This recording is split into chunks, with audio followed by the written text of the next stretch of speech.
The suburbs today are not the suburbs of half a century ago. The suburbs are far more diverse than the cities, but they're being targeted. Being targeted for what? Federalized, centralized government control by the left. Democrats want to abolish the suburbs. They are too clean and nice, and therefore, by definition, they are racist. The Biden campaign has highly specific plans on how to do this. It's called Affirmatively Furthering Fair Housing. It's a HUD regulation. It was written during the Obama administration. Biden's advisors plan to enforce it. Towns will be ordered to abolish zoning for single-family housing because single-family homes, needless to say, are racist. Low-income, federally subsidized apartments will go up in the suburbs. We'll also build 1.5 million new energy-efficient homes and public housing units. Thankfully, Trump repealed this rule back in July. But now the left is backing an even more radical plan. It was a bill put forward by Senator Cory Booker to push low-income housing developments into the suburbs. This would be a federal takeover of local zoning laws, in essence. And Biden, he fully supports it. The prior administration piled up more than 600 major new regulations, a cruel and punishing regulatory burden that cost the average American an additional $2,300 per year. Think of that.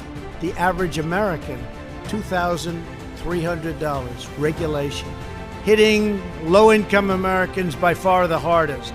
Our historic regulatory relief is providing the average American household an extra $3,100 every single year. I've had the luxury of enjoying the benefit of the tax cuts.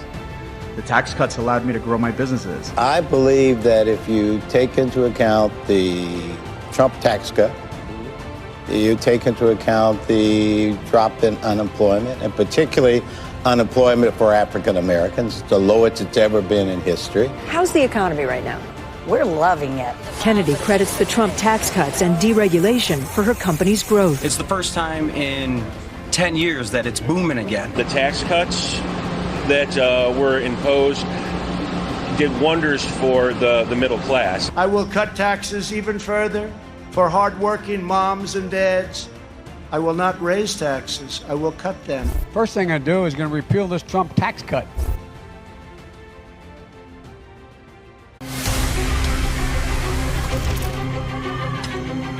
Do you believe there is systemic racism in law enforcement? Absolutely. I've been a police officer for nearly 32 years.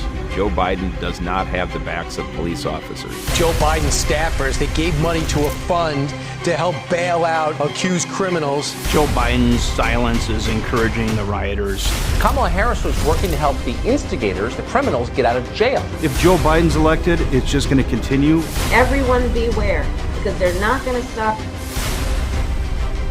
The only person who's defended the police is Trump. I have had overwhelming support from police my whole career up until this year. We can reduce the responsibilities assigned to the police and redirect some of the funding for police. Do we agree that we can redirect some of the funding? Yes, absolutely. In Joe Biden's America, we'll all be in danger. If you support the police and you want to be safe in your home and you want your children safe, support Donald Trump.